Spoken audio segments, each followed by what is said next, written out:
few minutes. Yes. Okay, good.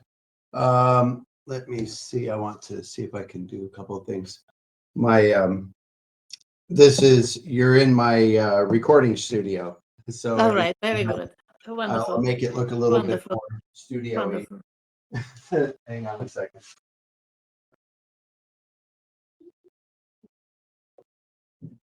That'll draw a little attention, I suppose. Okay. Are you going to play something for us? No. No. Well, what kind of instrument is this, please? Those are synthesizers. Well, Music and do you synthesizers. practice a lot? Do you practice a lot? Do you No, practice it? I wish No. I did. I do a lot of music production, and I do on-site recording for classical and choirs, but at home I make electronic music. And I see. when I have time, I do a lot, and usually I don't have much time. So All right. Now, I don't think there are many people at the moment, but still there are some, in the audience, and probably we might start in a couple of minutes, I think. Okay. Very well. How are you doing? Well, very well, thank you. And the same question I was going to ask you. Well, how are you doing? I am better. There was I don't know if it's over yet, but it seems like it might be. There was a long illness that lasted for maybe 6 or 7 months. And Oh, really? Something yeah, serious? I hope not very serious. I think it was post-COVID syndrome. So it seems to be largely gone now. So maybe it's really gone. We'll find out. But you've got rid of it at the moment. You are quite well, aren't you? Yeah, today I'm fine. Absolutely. You look great. Really, you look great. Do you do something physical? Do you go in for some physical training, something like that? No, and I probably should, but the extent of it is usually to go for a walk. If I go do a good walk every morning, then I'm doing really well. Very good. So, but it's just been a better last several weeks, and I've noticed that I haven't had the usual cycle of exhaustion and then not feeling so well. And for the last month or so, I think it's been basically good all the time. So I'm grateful for that. I see. Well, Seraphim, I saw a very nice picture of you with your son. How old is he? He is now 3.5. 3.5. Does he speak any language? He speaks both English and Russian, mostly Russian. But he speaks instinctivly. He speaks to me in English and to his mother in Russian. So I see, of course, that is only natural. All right, I think we might start in a couple of minutes. Well, I think that the lecture might be within some 60 minutes or something like that, if you don't mind. Oh, sure, 60 is great. Is it okay? Is it okay for you? Perfect. Yeah. Yeah, and then probably if some question may arise, where you could probably answer them, right? Mm-hmm. Of course. Thank you. You're very welcome. Thank you very much. Now, first of all, I have to introduce you because you haven't been on the agenda before. And, I think that we should start now. Should we? I think we should. Good evening, everybody. Well, everybody who is listening to us at the moment. And this is the Center of the English Language and Culture, or the Moscow State Linguistic University speaking. And my name is Natalie Tokariva. And it is a great honor for me today to introduce to you Mr. Seraphim Hanesh, who comes from the United States, but at the moment he's living in Russia, in Moscow, and he has suggested a wonderful theme for today's lecture. It is really very exciting. That's about culture. It is a very broad notion, and I don't know what he's going to speak about. But I think that we might ask after the lecture some question that may arise on the because of the contents of the lecture itself, and probably something that you might ask on your own. Thank you very much for coming here, and welcome. You're welcome to start, please. Yes. Okay, thank you. Seraphim, yes. I don't know who I see. I see Ksenia, and Yeah. Ellie, so this is good. All right. Can you two hear me? Yes, we can. Well, I can hear you. I don't know. Well, as to the others, probably they can hear you as well. Yeah, that's great. That's great. Oh, very good. Yeah, the sound is okay. Good. Excellent. All right. So I want to talk about an idea that actually has some interesting, if you follow the news, there is certainly some relevance close at hand with the discussions going on to some extent in Istanbul.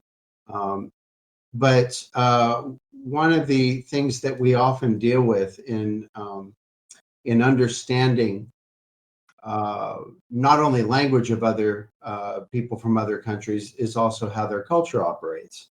And I wanted to first present a couple of examples of things that I noticed when I first came to Russia. And if you guys have traveled somewhere else, I want you to think about things that you've also experienced. And then I want to give an idea that I got from an interesting resource. One of the things that was peculiar to me, they're kind of interesting things, is, let me see if I have it in my, I don't know if you guys can see this. What is this?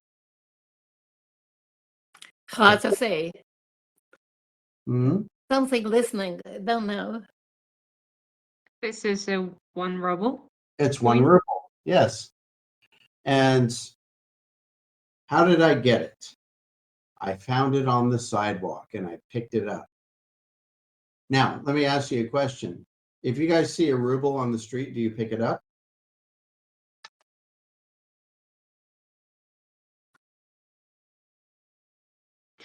Well, usually no. Usually no. Mm-hmm. My wife often chides me for it when I see, I make a joke out of it. Sometimes if I'm with her, I see a ruble, I say, ruble. And she looks at me like with the expression on her face, do not pick it up, because she knows I want to pick it up. She's from Samara, so for them, she does it. So how about you, Ellie? Do you pick it up if you see one?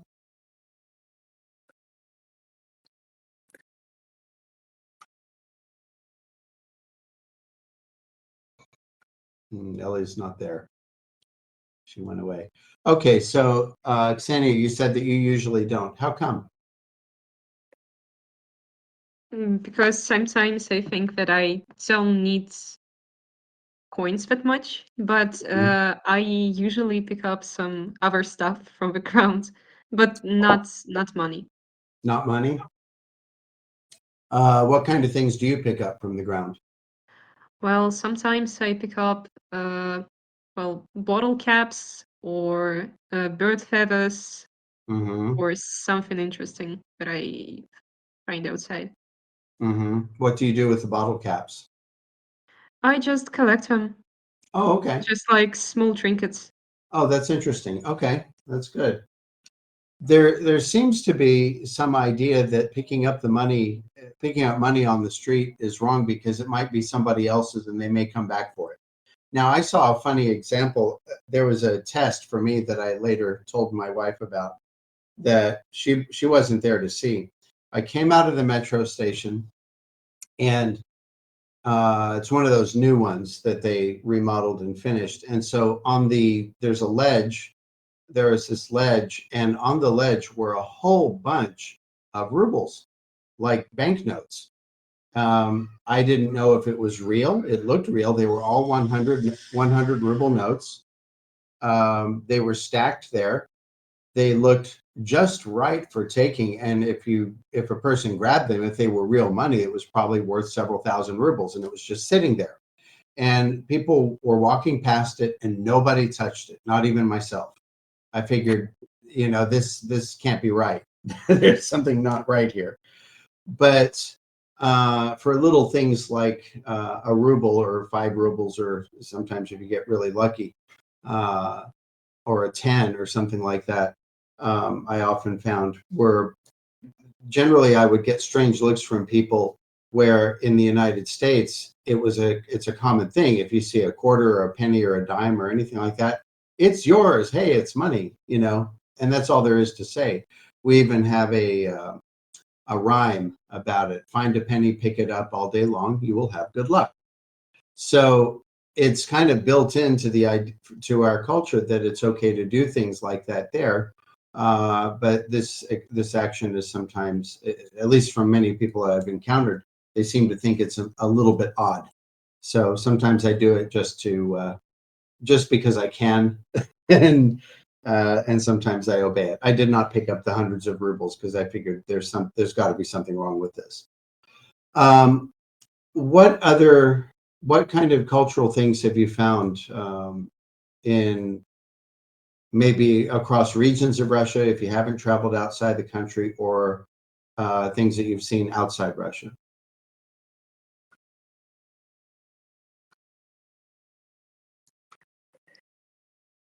It's kind of hard to say at the moment.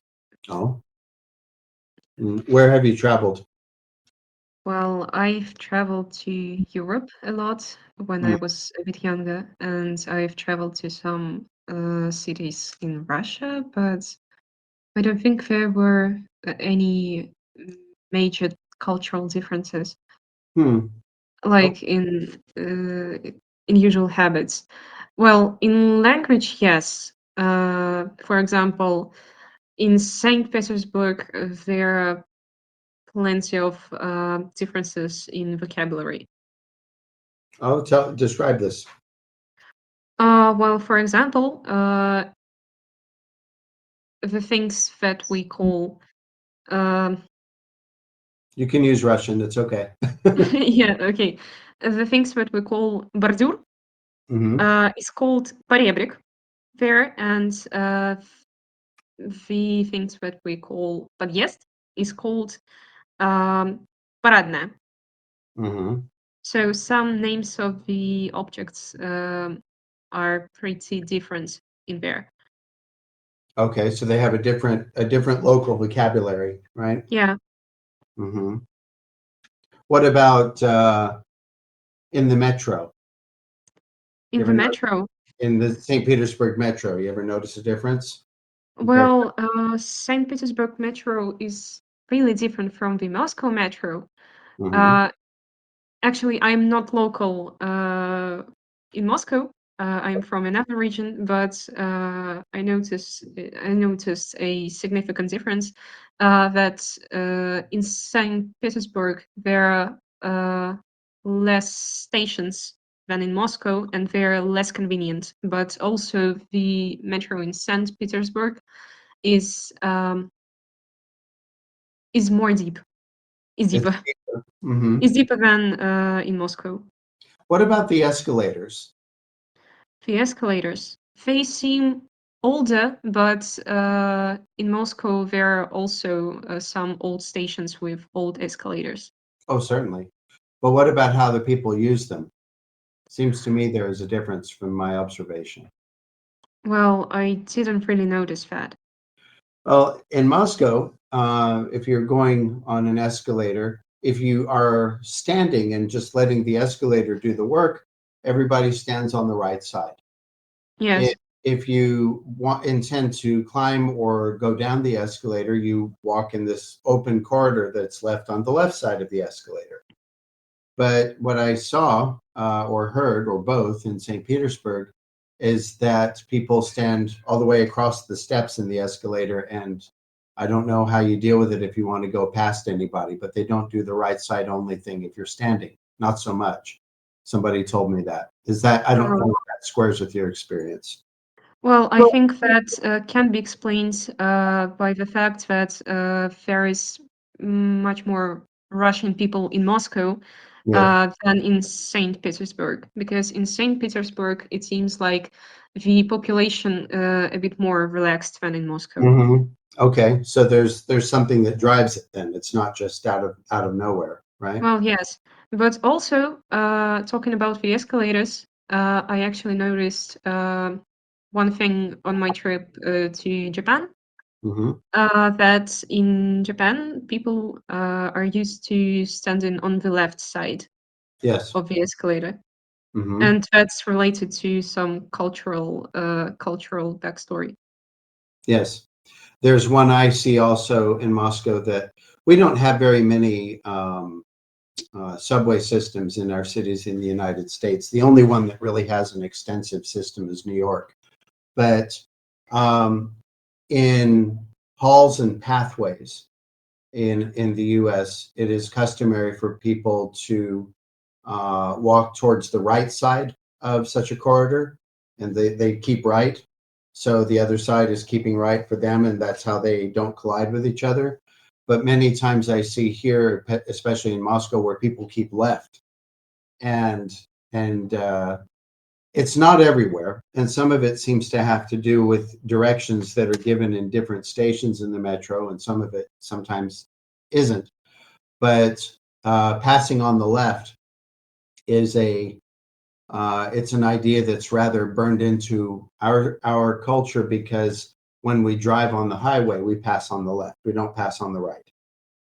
It's in some states, in some cases, it's considered rather illegal to pass on the right because it's dangerous. So some of it, for whatever reason, these characteristics exist in different places, and I enjoy the one about in Japan. Have you seen some other ones like this? Not really, because I haven't visited any other countries with this subway. Okay. All right. And you said you were from another region, another part of Russia yourself. Where is that? I'm from Kaluga. It's a 3-hour ride from Moscow. Yes, I remember Kaluga. I passed through Kaluga back and forth between here and Optina years and years ago. Yes. Actually, I was born in a small town near the Optina. Mm-hmm. It's under Kozelsk. Okay. Yeah, that's pretty country down there. I went the one time, and they were still. That's the Kievskaya Chaussee, right? Is that the Kaluga highway to Moscow? And is Yeah, probably. Chaussee? Yeah, it was 2015 when I went, and it felt like I had taken my life in my hands because the driver was going really, really fast on a really narrow road, and it was an experience for me. One of my friends here has been to the United States many times, and he often comments about how Americans drive like they are asleep. And from his perspective, I guess he's right, because I let him drive. He wanted to drive. We were in the United States, and he scared the daylights out of me because he was driving like he was in a race. It's like, no, we're not in a race. Everybody is fine. You don't have to pass everyone. And so there are just interesting differences. Let me ask, have you ever seen the movie The Martian? It's an English title, Martian in Russian. No, I don't think so. Okay. Well, I don't have to, there's no culture on Mars, so we don't have to worry about that. But the same writer who wrote this book wrote another book called Project Hail Mary.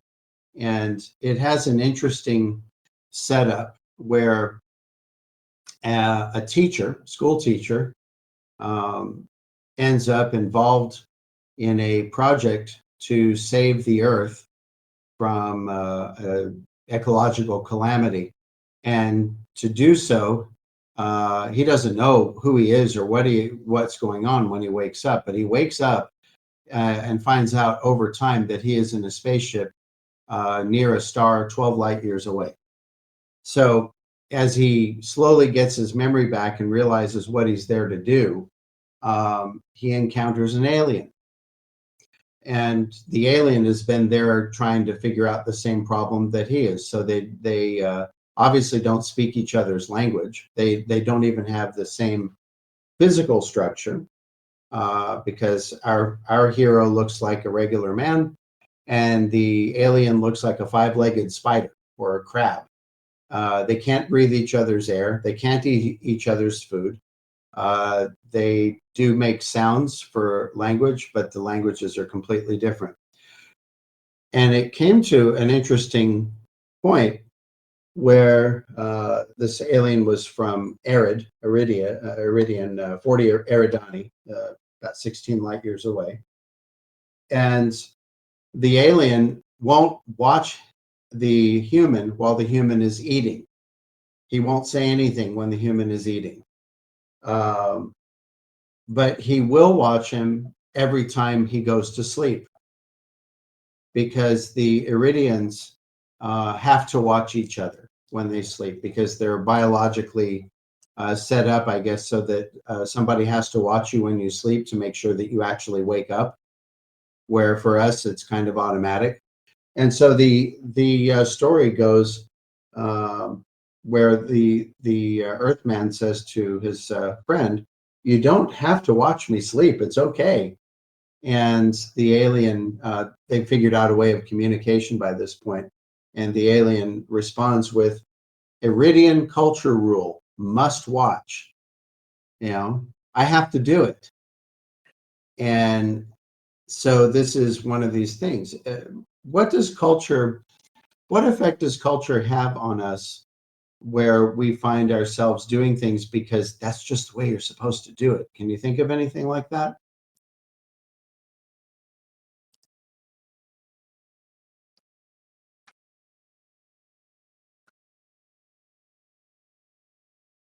Well, I don't really know any. I can't think of any examples, but sometimes, well, there are some people who are kind of superstitious, and if they leave the house and they need to return, they think that they need to look in the mirror to ensure that nothing bad happens to them for the rest of the day before they walk out again.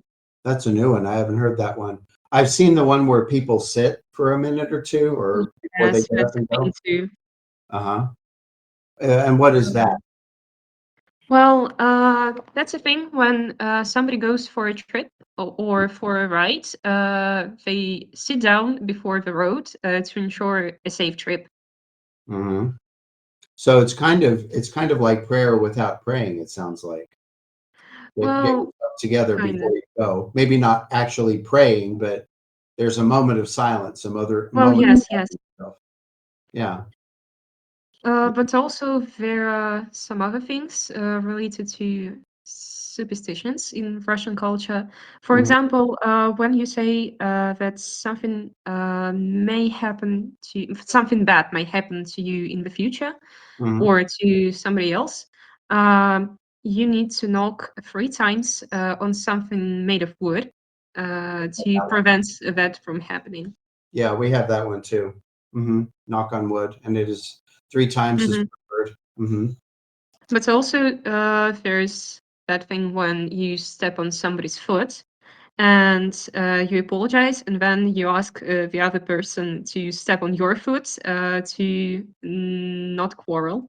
To even it up. Yeah, yeah.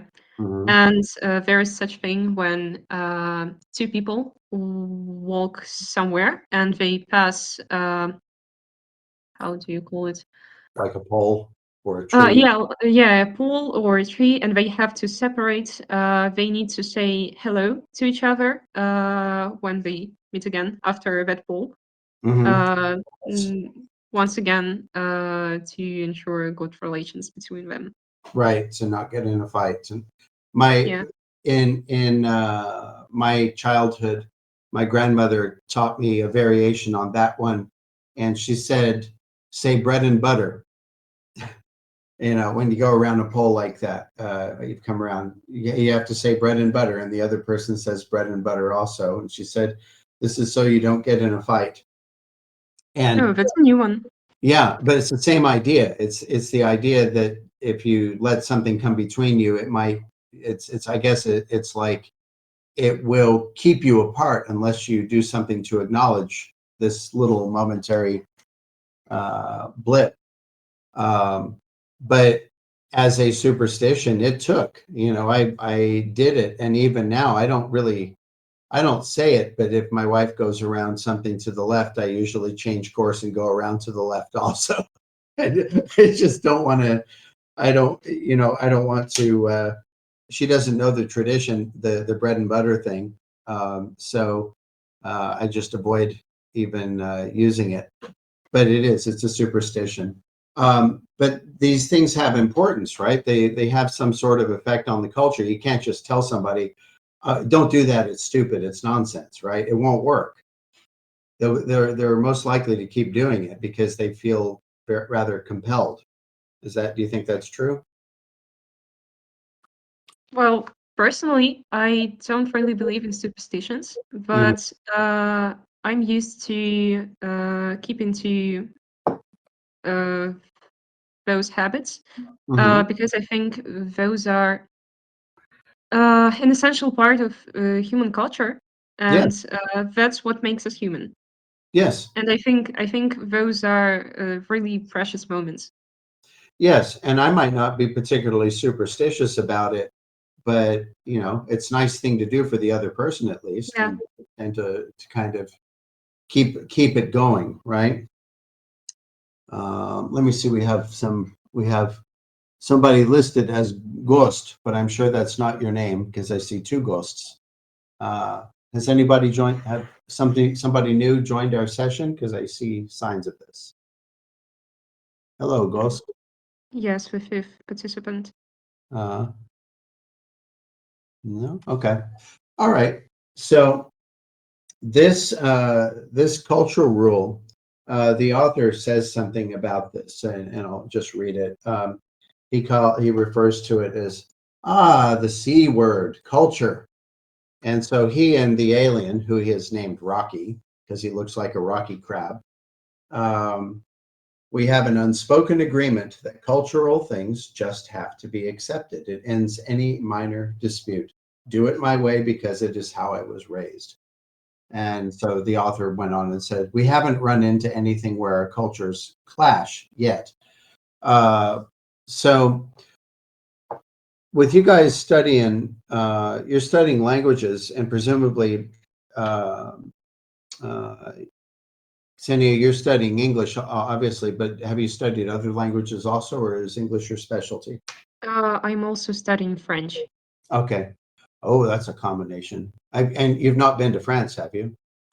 I have been, but I've been there when I was younger, and I don't really remember much. Okay. So you're using these, your English is very articulate, so you sound quite well prepared to go to places where people speak English. What do you know, or what do you think might be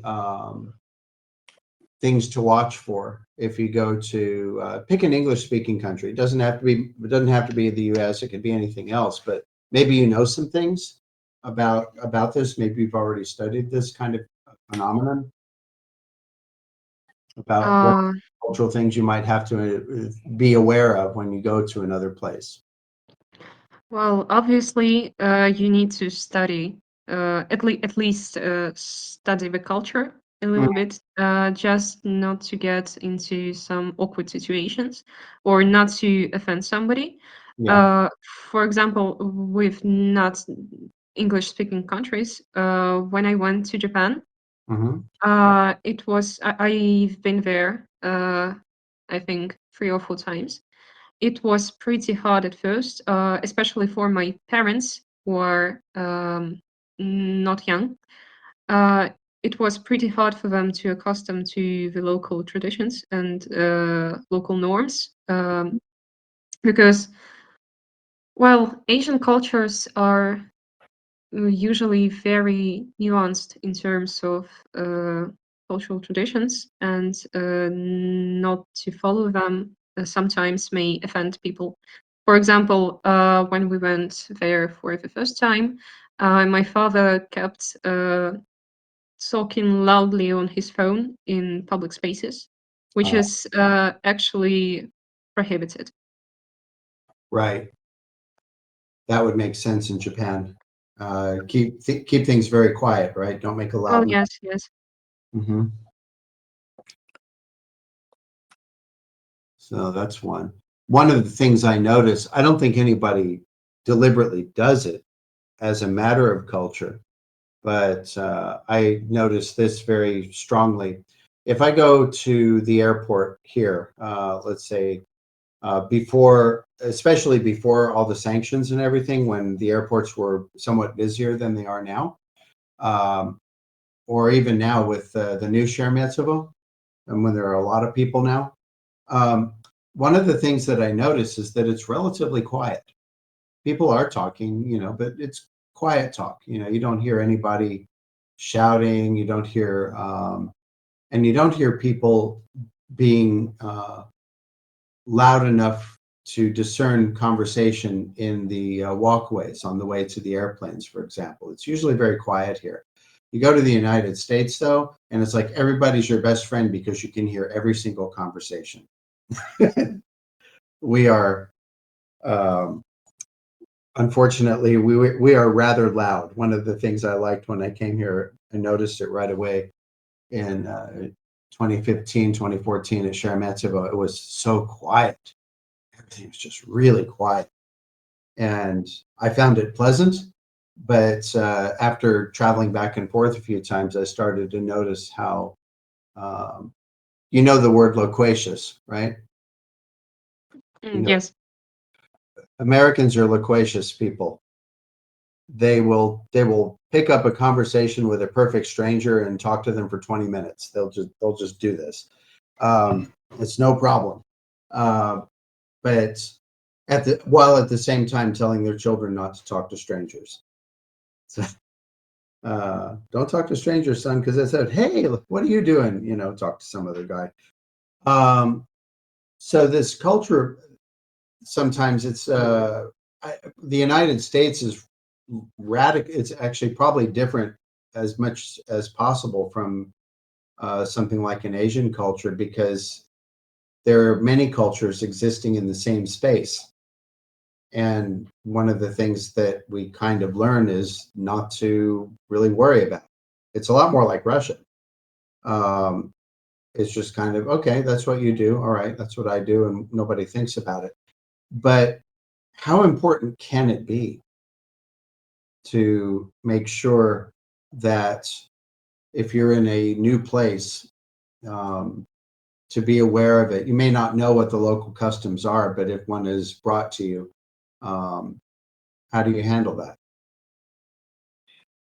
Well, I think it is important because while in Russia or in some countries, if you do something wrong without knowing, people will just like shrug their shoulders and don't pay much attention to that. But in some other countries, people might not say anything, but they will look at you very judgingly.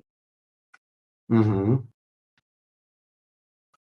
And well, there is a much higher chance of accidentally offending someone. Do they usually tell you if you have caused an offense? Will they tell you, or will they just be offended? Mostly they will just be offended, but will do it silently because it's very not used to selling it in a straightforward way. Mm-hmm. Because people are much more reserved. You're drawing on Japan, right? Especially Well, yes, Uh-huh. especially on Japan. Did you ever try to find out, like, did you ever have a situation where maybe you or somebody with you did something offensive and you saw the reaction and asked about it, or did you ever ask questions to find out what the problem was so you could know not to do it again? Well, we didn't address the locals directly, but we asked our tour guide about some stuff, and Mhm. they explained many details, which we just didn't know from our first visit, and it actually helped us a lot. That's pretty neat. You said you went there several times.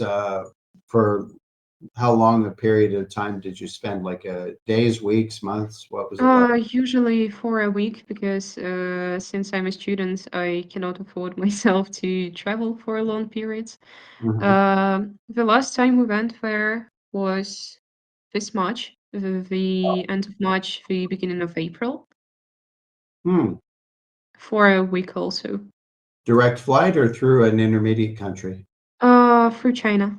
Through China? Okay. Oh, that's interesting. Japan through China, they can do that. That's good.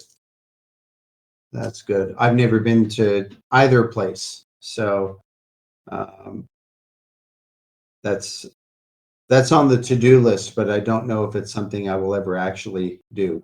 But maybe I'd be interested. What is what? Tell me a good reason to go to either place. Uh, well, actually, it kind of changes your perspective on some things. Mhm. Um For example, this is the first place where our family learned what a slow and relaxed tourism is like. Because my father has a tendency of rushing in at every place where we go, Yeah. and in Japan, it's just well, you're not supposed to do that because the whole tourism is circled around um, well, a feeling of balance and calmness. You're not supposed to rush there. So it's not only a go see places, it's actually an experiential thing. Experience what it's like, experience Japanese culture by doing it. Well, Yes? yes, yes. Yeah, that's the best way. Um, and I've only read a little bit. Um, my grandmother lived in Japan. She lived in Hokkaido for a while, I think after the Second World War. Her husband was stationed there, so she was there. But I can't say that she uh, seemed to have picked up on any particular Japanese traditions. She may not have been exposed because it might have been just an American base, so just a bunch of Americans on some island, far away from the States. But um, there was a program that I did a lot of editing work for. You probably know it, Obmen Domami. The house switching, where I don't think so. families from two different places and very different lifestyles switch homes for a weekend. Hmm. And they're given, each gives the other the amount of money that they think they'll need to do whatever they might do normally on a weekend. But sometimes the program was between regular places in Russia, like say, in Moscow in the city, like Rublovka, and then maybe out in the village or something, where they had one where they switched people from Altai to Rublovka and vice versa, and Oh, that was yes. that was very Actually, those are still very popular. yeah. And there was one where they did a Russian family to Japan and the Japanese family to Russia, and it was that one, the Russian family in Japan, they were having a hard time. It just it was a big change for them to get used to this.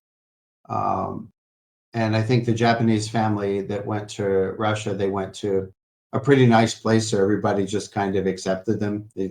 But not that the Russians in Japan were not accepted, but they just uh, there was a lot of difference. There was just a whole lot of many different things that they had to deal with. I don't remember all the details, but uh, how when you take out your garbage, very specific rules. this has to be done this way because I guess it's a very small, very populous country, and the only way to make things not completely go haywire is to follow all the rules. So, all right. So let me see. There was one more on this. The culture thing, where can you tell me the most extreme change that you had to face in any of your travels in cultural adaptation? Well, I don't think I've seen that much differences because we visited all the countries as tourists, and it actually is very different when you live there for a time period more than a week or 2 weeks. So we actually didn't have the need to accustom to some differences for the period that short. So we mostly didn't feel well the difficulties which are related to moving somewhere. That brings up a question too. Do you think that if you stayed in a place for a long enough time, you would begin to realize how much there is to learn about a given place? I think yes, because no matter how much you learn before coming into a certain country, you still, while integrated into the local society, you still learn a lot. Yeah. And some of it is like, in my experience, some of it is so incidental that I don't even know that there is something to pay attention to. One of the things that's rather different from between Russia and the United States in most cases. What is the first thing you do when you walk into your home? We take the shoes off, but I know that in most American homes, people don't take off their shoes. I don't know if it's most anymore, but a lot of them don't. That's absolutely true. A lot of them don't, and one of the kind of things about it that makes it a little bit tough. I'm waiting. My wife doesn't have a visa to the States yet, so I'm just waiting to see what happens when we finally get to go, and she can see life in my family over there as it is for the first time. Now we do take off our shoes in my family because there's a very practical reason. My family are. My aunt, the place that's my residence address in the United States, is essentially a small cattle ranch. And small is about 90 hectares. It's a small piece of land. So there are places that have, thousands, this kind of thing, and they're all together. So when we walk in, we usually take off our shoes because outside is dusty, But then what happens for you when you come in? You take off your shoes, then what? Then you just drop your bags on the floor and just walk in. Okay. Nothing further? I don't know. Does anything else happen to the shoes? To the shoes? Yeah. Well, some families put them away Mhm. to some shelf or just leave them on the doormat. Mhm. One of the things that I learned from Samara, from being in Samara, is we clean the shoes. Oh, So because whatever dirt is there from the street, and sometimes worse than dirt, if you know what I mean, we clean it off, get it off, so the shoes are clean before we go back out again. And this one, there were times that I would do things like that in the States because it was simply practical. Like if my shoes were full of mud from outside, yeah, I'm going to try to clean them off before taking them in because that's nasty. It's going to track mud everywhere, even if I keep them in the entryway and don't get them anywhere. It's dirt on my floor, like real dirt. You can see it. You know, it's not just like coming off a street here where you don't see the dirt, but you know the dirt is still there. You know what I mean? So we clean the shoes, and then everything is put away, and then it's all ready for the next time. Now in the States, doesn't happen unless the shoes are in really bad shape. We just have a place where the shoes live until they are required again for going back outside. What about walking outdoors barefoot? Well, it depends on the location because in the countryside it's pretty safe, but we don't walk outside without shoes. Mm-hmm. Well, mainly in cities because it just can be very unsafe because in some on some streets there are such things as broken glass or like pieces of syringes, which is sad, and it's not very safe. Mm. But Where, also go speaking ahead. about shoes, not all the families clean their shoes well when they return. Sometimes people clean them like in US when they need them just before walking out, but it We also clean here. I don't clean depends. them in the U.S., but I mean, All right, here, I misunderstood. yeah, I learned it in Samara because my wife and her family.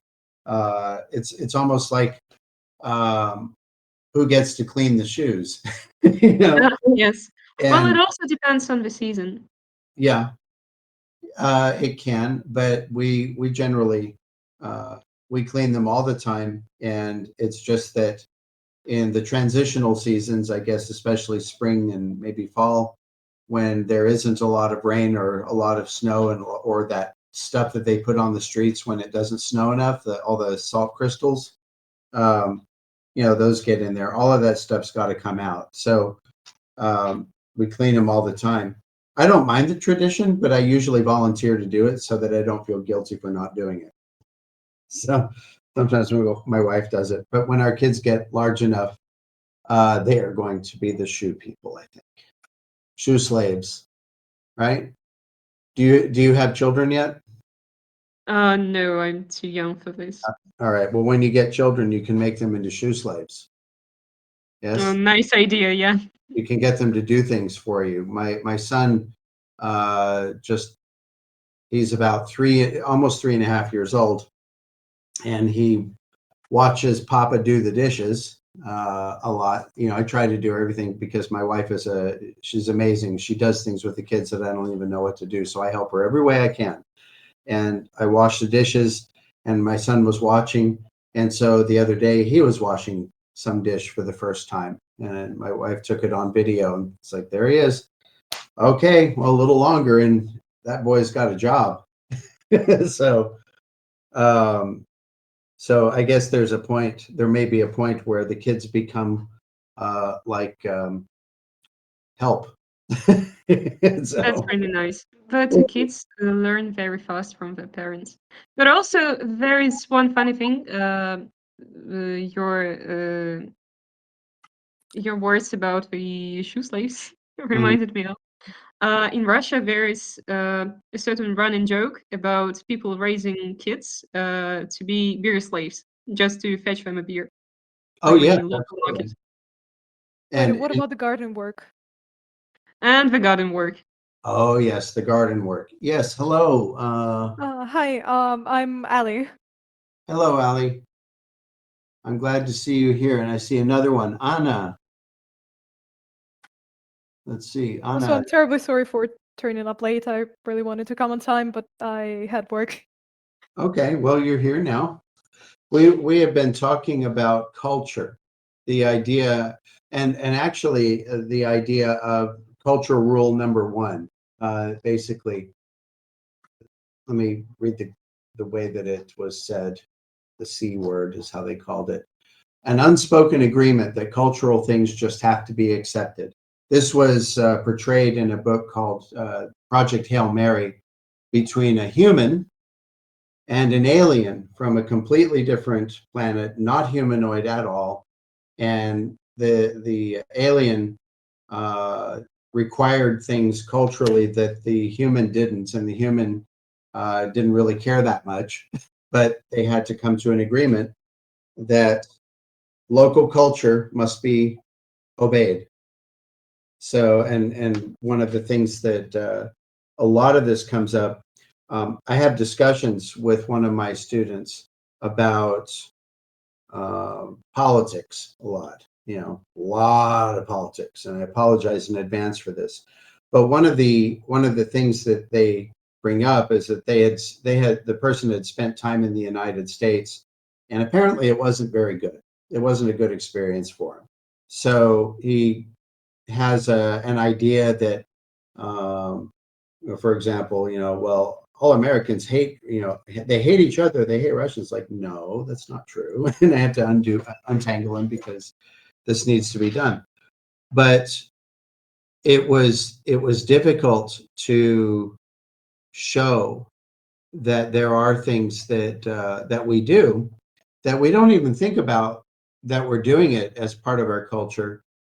But other people coming into impact with it are sometimes surprised or shocked. Now, with Ksenia and I, we haven't even got that far yet, but that's the next thing. You said, Ksenia, you talked about the Japanese folks being offended, usually silently, by something that visitors might do. But have there ever been situations where somebody has come into your world and done something that completely was out of step with how you understand things need to be? And this goes for everybody who's listening. How did you deal with that? Well, actually, I consider myself a loyal person. Loyal? So I don't, In no, what way? not loyal. Non-judging. I Oh, think that's a word. Yeah. easygoing. Yeah. Easy. So Yeah. I don't care much Yeah. when somebody does something wrong, because I understand that they might not understand that they're doing something wrong. Mm-hmm. Yeah. And how about you others? Well, the point is, I have pretty much a very similar opinion, since I guess this might just be something that a lot of humanities students have in common. Yes. So I guess I'm not the one to judge, really. I'm also a pretty non-judgmental person, considering that I do come in contact pretty often with foreign students that Yeah. study in my university. So Yeah. Well, I remember one time when I was actually at the university doing one of these lectures. I offered to shake hands with one of the girl students, but she was Muslim, I guess, and she can't shake hands. I was like, oh dear, I felt very embarrassed. I didn't know. I had no idea, and it was fine, but it was something that was unexpected, and I'm pretty easygoing too. I don't really have. I always thought of myself as not having any culture at all, but actually, the longer I spend in Russia, the more I realize that I do carry over some things from my homeland and my family, even though we were not necessarily. There are a lot of families in the United States that preserve their ethnic culture if the family is from somewhere else, which most of us are.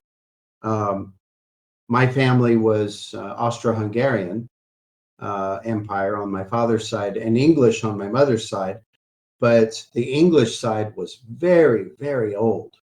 The ancestors on that side had been in North America from before there ever was a United States. It was like 1716 or 1710 or something like that when the first of them came over. So it was a really long time.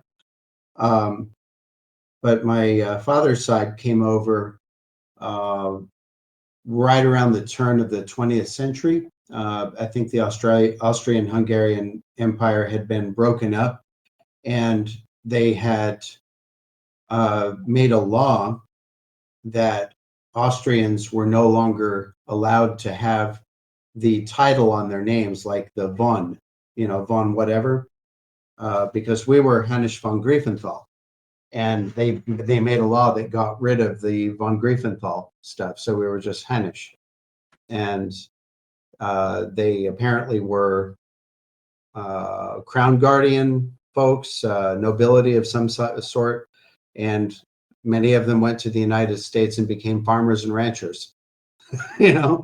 So by the time I came along, there was no real idea. There were a few things that we did that were like family things, like always hold the door open for a woman, always give her the best seat. You ever heard of these? Are these new or old, or is it the same here? It's pretty much the same. Pretty much the same. It should be. It should be. Did you guys ever see the movie Ice Age, the animated film?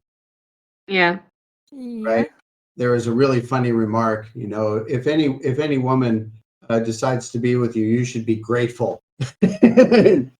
And it's like that. I could understand that one. You should count yourself blessed, and you be grateful because you don't deserve her. That was the implication. You don't deserve her, so you should be happy. You should be grateful. So these are ones that I was taught. Sometimes they surprise my wife because I like to do things for her that surprise her. But that's what I was taught. So have you seen? You said you're very easygoing, but where have you traveled, Anna? Oh, wait. Are you talking about me? Yes, Oh, you. right. Sadly, I am not exactly a traveler, so to say.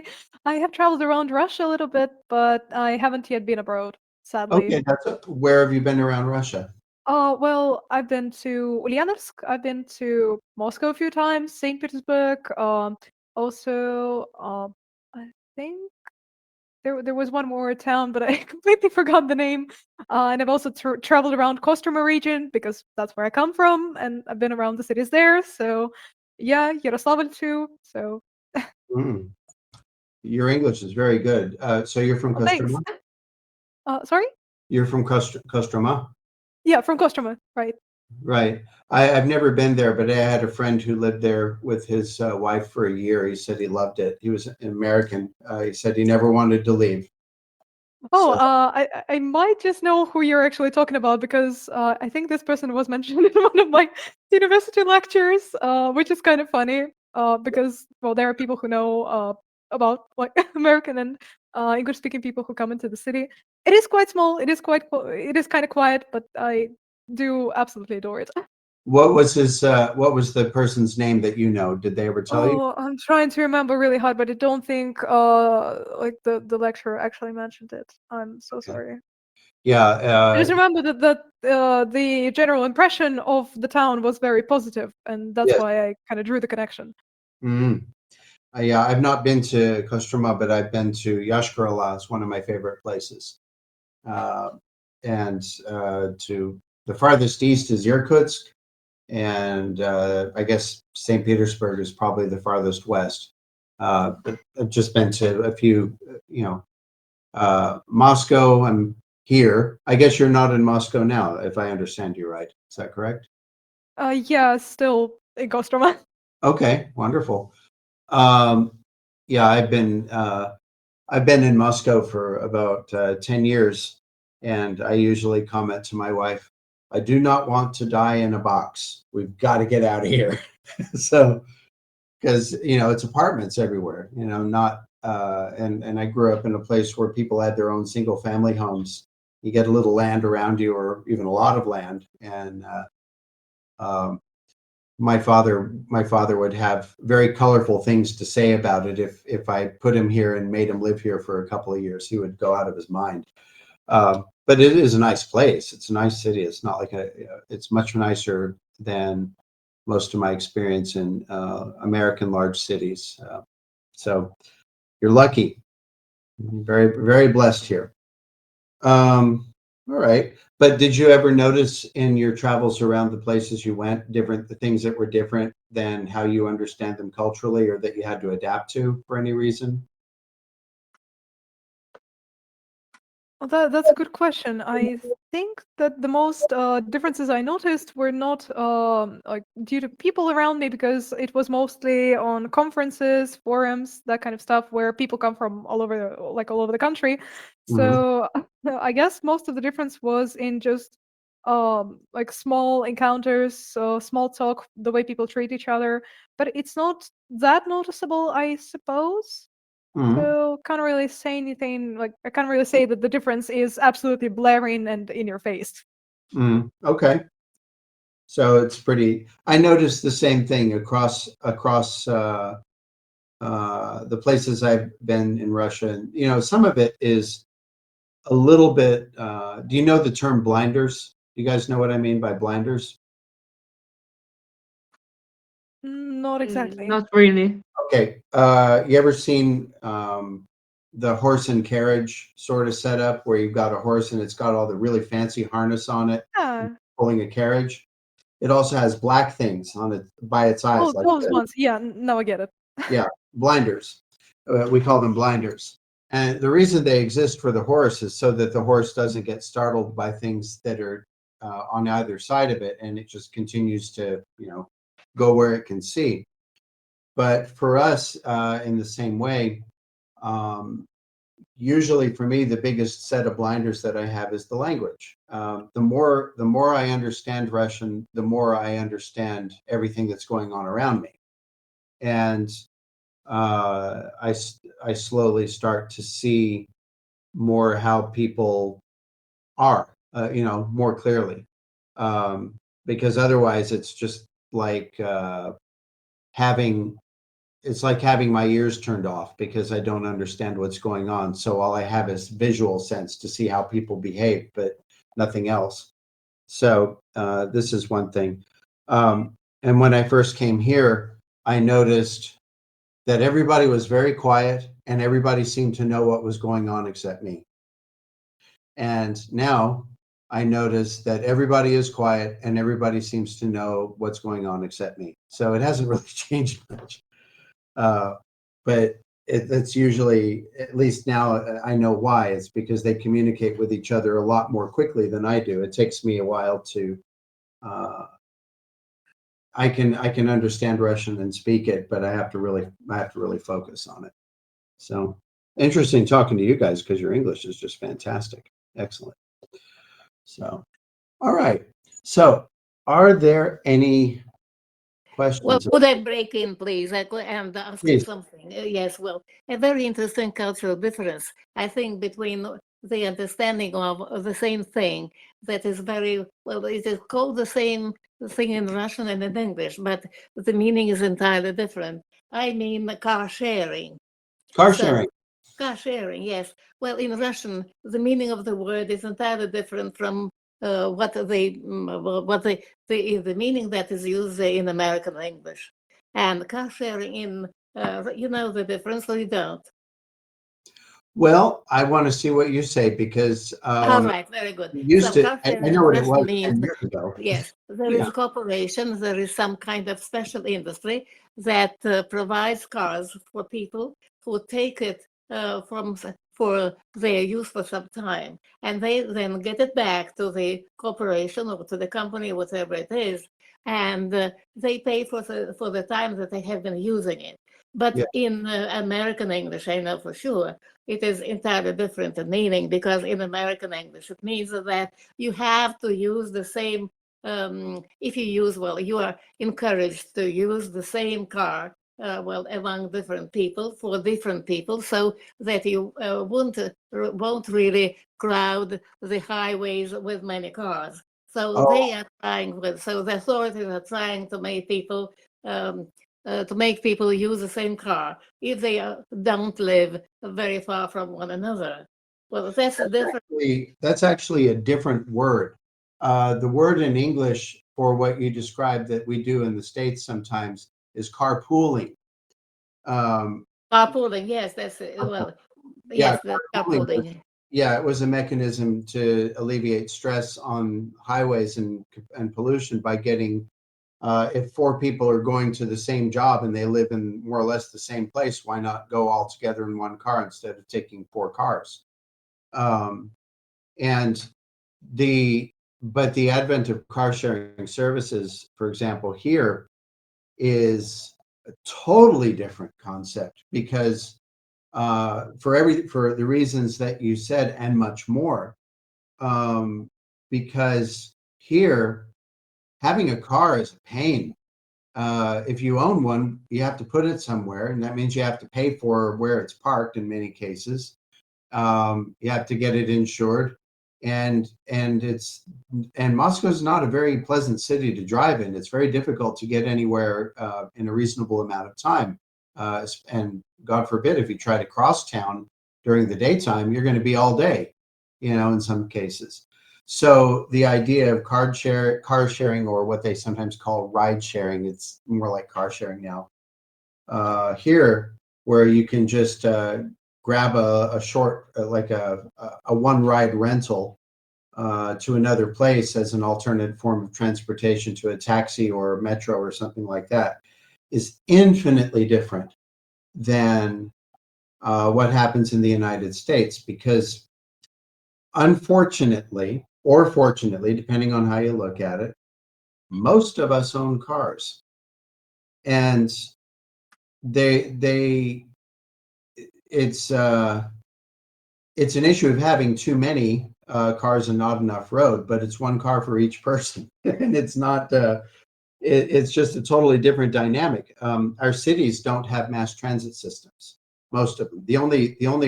There are only 2 cities that I can think of, maybe 3, that have mass transit systems that are reasonable, and only one of them is close to Moscow, and that's New York. No other American cities have a transit system that comes even 50% of what Moscow does. But our cities are also extremely large because they were, most of them, especially in the Western United States, were built around the idea that you own an automobile. That's how you get around. And so the city will go 50, 60 kilometers across, and there are no buses, no trains, no subways, no nothing. If you want to get across, you either have to get somebody to give you a ride if you don't own a car, or you need to go get yourself a car. So it's very different. You're right, absolutely right, Natalie. It's way different. Well, thank you very much. Now, there is another thing that comes up with that. Well, about cultural differences, or probably about American culture. Well, as we know, well, it is the proverbial phrase, the melting pot.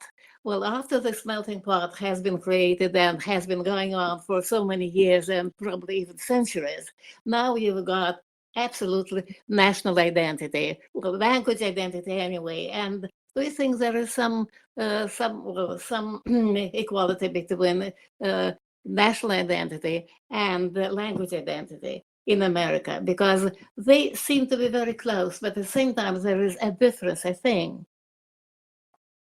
Can you clarify that a little more, please? You said national language identity and language identity and national identity, because they perceive themselves as a single nation, right? All of those people who have arrived in America and who have been living there already for so many years.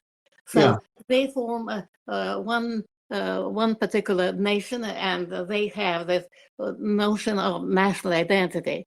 Well, but at the same time, as you mentioned today, a few moments before, you said that there are different national groups which speak their own languages.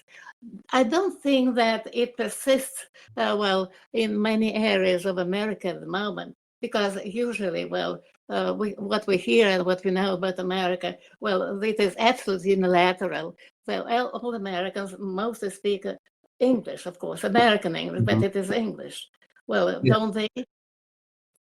So that's what I'm driving at is that's a difference, or probably similarity between national identity and American identity as a language identity. Well, that's an interesting thought. There is certainly if you look at it from the point of view of mass media, your television broadcasts, radio broadcasts, and so on, that are both local and in broader areas, like nationally syndicated radio programs, for example, or TV programs. They do like to uphold what we call a standard American English language standard. And this is simply because this artifact or whatever that we call standard American English is likely to be understood by everybody in every part of the country. If they know English at all, they will probably know standard American English. They will know what it sounds like. A good example of what it sounds like is me. I don't particularly have an accent that I have that's distinguishable from standard American English. But at the same time, if you put me in the state where I was born, in Alabama, or you let me take a little bit of time to be there, or in Georgia, and get around the local people, I will revert, and my Southern accent comes back. The other thing that happens is that there were two models in sociology that were used to apply to the United States. One was used back in the 1960s and 70s, around my time of childhood, which was the melting pot idea. We're the melting pot of all nations, because what the issue that the central issue in the United States, as far as being an American, is not an ethnicity, but it is a set of principles. It's an idea. What makes us American is an idea. It's not the place. It's not the culture, because any person from anywhere is welcome. But the idea is, this is a place where you can, in the 1970s, the most valued freedom that we would talk about in the United States was the ability to pray to God as we wished. Or if we didn't wish, we didn't have to pray to him either, but that nobody could tell us how to pray. That was number one in the list of freedoms. And then after that, of course, it's freedom of speech, and so on. But let's see. The identity there was that all the cultures add their distinctness to something that it doesn't get washed away, but it becomes it's not something that's primary to being an American. Being an American is somebody who tries to live as an American, with the ideas that the Constitution gives us, and so on. Then later in the 1980s and 90s and today, the sociological view began to change away from the idea of America being a melting pot to being something more like a tossed salad. So you get a salad and it's got a lot of different things in it, but all of those things remain distinct. A tomato is always a tomato. A piece of lettuce is always a piece of lettuce, and so on. And this, along with this, came an increasing sense of disintegration of a single culture, and not always to positive effect. Plus, this was happening on a more of a national scale. But when you go to certain cities, New York and San Francisco probably are the best examples, and Chicago may be a third example. New York City alone has 850 languages spoken in it. Just that one city, 850. And there are some that are very tiny groups, of course, and there are much larger groups. You've got Russians, you've got Chinese, you've got Italians, you've got Western Europeans, you've got Latvians, Lithuanians, Ukrainians, whatever. There's just, everybody is there. And the reason why there is so much linguistic diversity in New York City is because it is historically an entry point from the rest of the world. So when they come into the United States and start to come into the American culture, they still retain a very strong cultural identity for maybe 1 or 2 generations before it starts to merge into the rest of what is American society. And usually these people slowly tend to migrate west, out of New York, across New Jersey, into Pennsylvania, and then maybe really far west, like, towards my part of the world. So the idea of the United States having a national and linguistic identity is something that most of us don't really think about. We do think about it when it's political season and somebody says we need to make English the national language. President Trump finally declared that.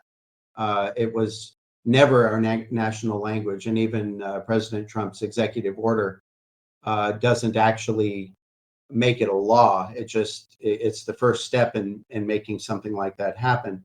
But it is an issue where I think he is trying to prevent further cultural disintegration, because for several decades now, we've had this oppressor-oppressed cultural paradigm that's been inserted into, say, African culture, to some extent Chinese or Arab, Muslim, to make those people feel like they are somehow being put down by the majority population. Despite what you might hear, this is mostly not true. It's not. In fact, most Americans are horrified by racism. They would never. One of the reasons why we often respond so radically to the charges of racism is because we are horrified. We don't ever want to be racist against anybody for any reason. And so if somebody tells us you're being a racist, we're like, oh my God, what do I do? I don't want to do that. I don't want to be that. And we try so hard not to be that sometimes we make more problems for ourselves and for everybody else. So Thank you very much for this extremely profound comment. Thank you very much indeed. Well, are there any other questions that you would like to ask? Anybody who is here? Well, probably we should round it up and say that, well, we're very thankful to you for this extremely exciting talk. And our special thanks go to Anna and Xenia, who contributed a lot to the vividness of this talk, because it has really been very vivid, and it was a kind of a dialogue between 2 different cultures, I think, but 2 different cultures which have been well looked at from the cultural point of view, which seem to have a lot in common. Thank you very much indeed, everybody who has been with us, and probably some other time we'll meet again. Thank you. And Right. well, Also wanted to Thank you very much. It was a very Thank pleasant conversation. Thank you. thank you very much. Take care. Thank you.